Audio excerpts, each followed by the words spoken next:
Hello, everybody. I'm Steve Messinio, president here at the Marlboro Regional Chamber of Commerce. And what I have for you today is a presentation from my good friend, Russ Swallow from the Medicare Advisors. Russ is a Medicare insurance specialist, and he is actually sharing information today on an interesting alternative to health insurance plans for small businesses, and it's called ICHRA. And it is, as I said, an alternative to the traditional health insurance plans that are out there. I think it's has a lot of potential value for businesses with 10 or more employees. And so I wanted to bring Russ on to explain it and to give people the information they need for considering this as maybe something they can use for themselves and their employees in their businesses. So Russ, take it away. Give us a reason why, Medicare guy is talking about health insurance plans for businesses. Right. Well, before I got into the Medicare business exclusively, which has now been 8 years in running, I have been a group health insurance and benefits broker for a long, long time, like 50 years. So in developing my Medicare business, what I've done is I've gone to larger corporations, to the HR person at the top, and my comment to them or question to them is, do you folks have a plan to help retiring employees transition into Medicare? And just about all of them don't. Now, the people at the top are interested in this, but then they funnel it down to the worker bees, and the worker bees are already busy doing what they're doing. So as far as the people at the top who I made the first connection with, they want to do it tomorrow. Well, I don't want to wait till tomorrow. I want to do it now. So one way to get their attention is to find a way to show them how to save money on their group health insurance. And the ICHRA is a plan that can get a company to save perhaps $500 to $800 annually per employee. So now the slide we're looking at that says ICHRA, ICHRA, that stands for an individual coverage health reimbursement arrangement. The employer, as it says on the slide, can set aside pre-tax money for the employees to buy for the health insurance expenses and out-of-pocket expenses. Now, why should someone consider this? I'm glad I asked myself that question.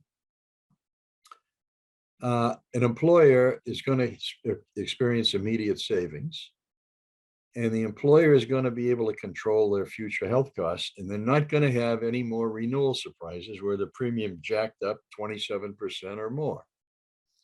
Now, the employee also makes out because they end up with more health plan choices, and the employer provides financial assistance. So the employee saves money and gets a plan fitting their actual needs. Now, how does the employer assist? Well, let's take a group health plan, and it's easier to talk in numbers with zero after it, and this is probably a stretch, but let's say the cost for an individual employee on the group health plan was $1,000 a month. I can say 500 or 600, but it's easier for me to do the math with 1,000 because I'm old. So let's say the typical employee split is 60-40. So that means the employer is now spending 600 a month, the employee's spending 400 a month. They move from the group health plan to an individual plan where the employees can buy individual plans with more choices. So now the employer is no longer spending $400 a month for the group health plan. That can go to pay for the individual coverage. Now the employer has saved $600 a month. So what the employer can do is take, say, 500 of that and provide it to the employees through a health risk arrangement, which now the employee's got 400, 500, they got $900, and they can most likely, in most cases, but we'll find out every company's may be slightly different, but most of them can find individual insurance on an exchange with better coverage for less money. So this is an individual coverage health risk arrangement. It's health risk HRAs are not new. They've been around for almost 50 years now. And they've gone through an evolution. Uh, and around 2000, they became a standalone benefit integrated with health and individual. And that's where I would go into a company when I was in the benefits business. Okay, you've got a $500 deductible now, the premium's going out of sight. Let's consider maybe a $2,000 deductible where you save a ton of money, but you reimburse the employees for any expenses they have up to a specified amount. That's the health reimbursement arrangement. So now we're moving along. Now we're up to 2013. Some changes were made. 2016, the evolution of the HRA became to a qualified small employer HRA called the ICHRA. But we're zooming in on 218. They passed the legislation that started the ICHRA, the individual coverage HRA. And in 2020, starting January 1st, these were now available. The bottom line is HRAs are not new. The ICHRA is just an evolution of the original HRA. Now, you need a third-party administrator for this to work. An employer can find any TPA they want. I recommend PeopleKeep. They're the biggest in the country, and in my opinion, they're the best because they got more stuff on their website for an employer to familiarize himself or herself with all the options and everything they need to know. So if you went to their website, to peoplekeep.com, all this stuff is there. There's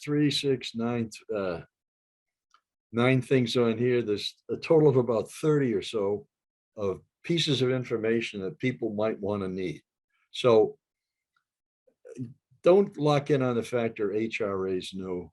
ICHRAs are new. HRAs have been around for 50 years, and this is just the normal progression or evolution.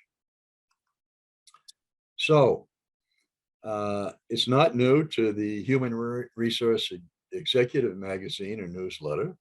They came out with an article a year ago, April, introducing the thoughts about can an ICHRA help?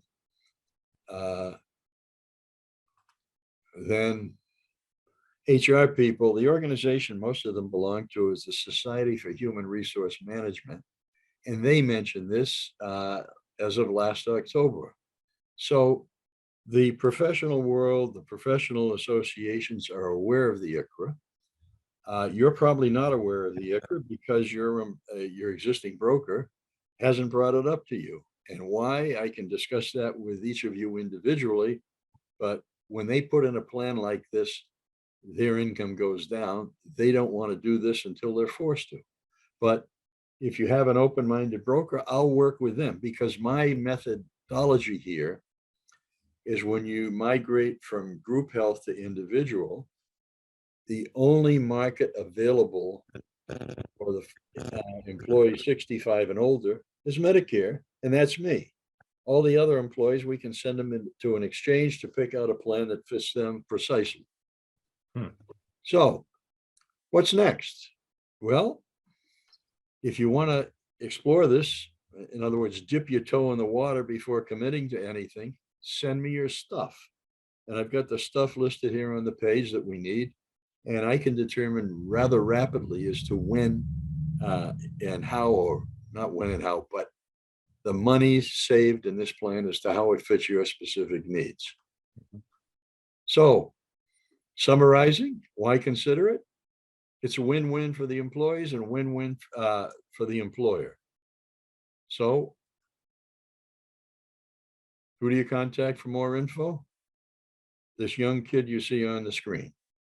And Steve, I think I'm finished. Awesome, Russell. This has been some great information, and definitely I think that people who are looking at their current health insurance costs and saying, is there another option that's better, that fits our budget, but also can support our employees should definitely reach out to you. Everybody can see Russ's contact information on the screen. He's always accessible, as I've learned over the years. And I hope you take the opportunity to reach out and learn more if you're interested. That being said, we both appreciate you taking the time to review this presentation, and hope you have a great rest of the day.